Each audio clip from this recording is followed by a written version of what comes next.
Forget flying cars, right? Today, we're diving into how to build a future that actually works, especially for Africa. Mm. We've Mhm. got this, honestly, kind of fascinating report from the International Peace Institute. It's about a recent UN summit, and let me tell you, Yeah, this is not just another diplomatic photo op. This is about reshaping the entire system, the one that, runs the world, basically. absolutely. It's not just another summit, you're right. They called it the Summit of the Future. And it gets at this huge question: how can all these different countries actually work together? Right. You know, Hmm. cooperate multilaterally, as they say in the report, Right. to solve these massive global problems, Hmm. you know? And what makes this report so interesting is it really zeroes in on Africa's role in all of this. Which is key, because the report, and I'm going to try to say this title without stumbling, Summit of the Future. Advancing African Perspectives for a Networked and Inclusive Multilateralism, Right. it comes out swinging. It basically says the current system, the whole UN shebang, needs a serious reboot. And not just like a fresh coat of paint. They mean business. Hmm. What I find fascinating is how the report digs into the UN's history, Yeah, Like the whole thing was set up after World War II, right? right. And back then, many African nations, they were still under colonial rule. So Right. their voices completely absent from the conversation. Completely. And that power imbalance, it's like bakes into the UN's DNA. Yeah. And that's what this report wants to expose and fix. Okay, so let's break this down. When they say reform, we're not talking about just adding a few more seats to the Security Council, right? Right. Oh, no. The report actually calls out the Security Council specifically.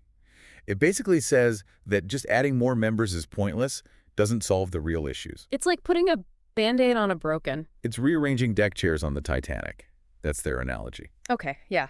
That paints a picture. So, if it's not about rearranging the furniture, what kind of systemic change are we really talking about? Well, they argue the whole global financial system needs a rethink.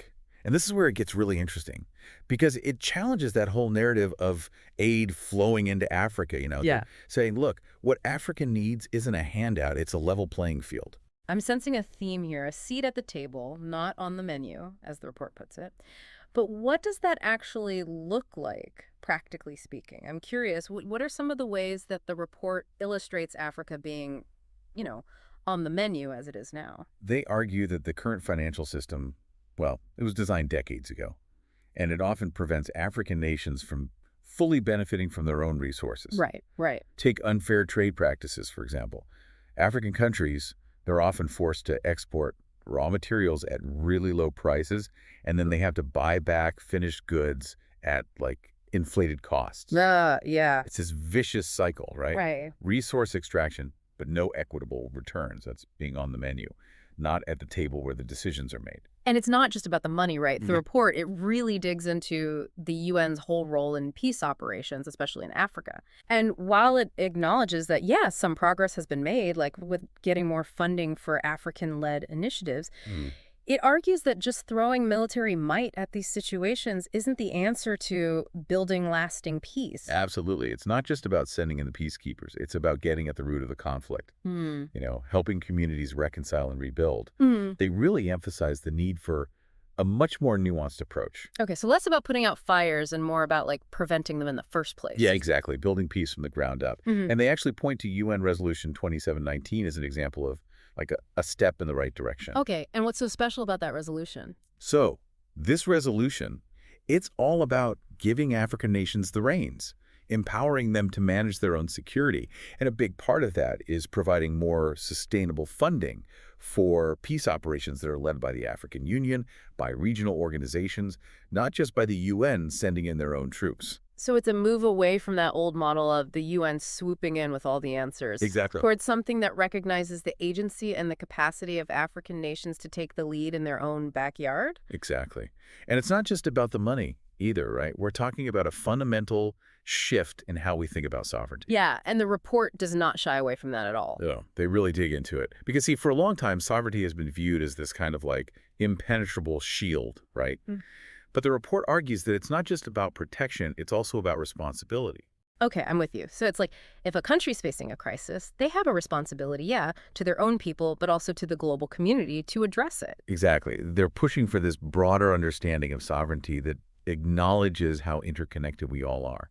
What happens in one part of the world whether it's conflict or a climate crisis or economic instability, it impacts all of us. We can't just hide behind these walls of sovereignty and pretend we're not all part of the same system.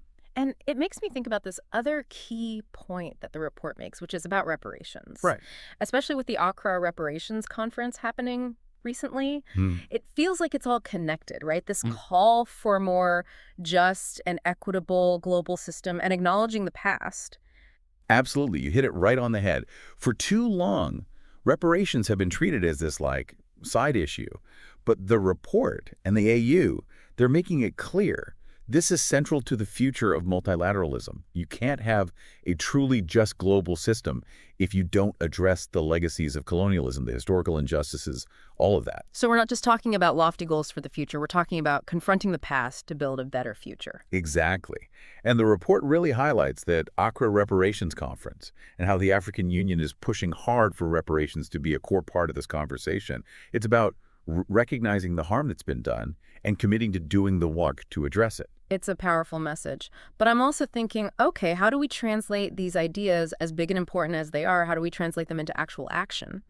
And the report does talk about accountability. But what does that actually look like? That's the million-dollar question, right?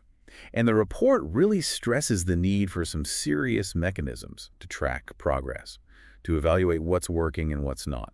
And not just during the summit itself, but in the months and years that follow. They talk about setting clear benchmarks, making sure the reporting is transparent, and actually having consequences when commitments aren't met. So it's about making sure this isn't just a one-time event, but a real turning point where that accountability is baked into how we cooperate globally. Exactly. It's about making sure the promises made at this summit turn into real, tangible change. So having really dug into this report, what's your main takeaway? If you were advising these global leaders, what would you say is the most important thing to remember? That's a really good question. I think the biggest takeaway for me is that the old ways of doing things, they're just not cutting it anymore. We're at a real crossroads here, but there's also this incredible opportunity to build something better, a truly just and equitable global system. It's going to take more than just talk. We need bold action. It does feel like this report is a call to action, and not just to governments and world leaders, but to all of us. Exactly. This isn't just some detached policy discussion. This is about our future. And this is where it gets really interesting for you, for all our listeners, really. The report, it focuses on Africa's place and all of this, shaping the future of how we work together globally. You're right. But it really raises these huge questions for every single country. So, big picture, what does this mean for the average person tuning in? It means that the big challenges we're facing, like climate change, inequality, conflict, these things don't just stop at borders, right? We are all connected, whether we like it or not, and the solutions, they have to be global too. This report, I think it's a good reminder that we all have a stake in this, in building a more sustainable and peaceful world. And that starts with understanding these systems that, frankly, shape our lives. Yeah, I mean, we hear about these summits, these big UN gatherings, and it's easy to just tune it out, But this report really brings it home. These discussions have very real consequences for everyone, everywhere. Couldn't agree more. And the future isn't set in stone.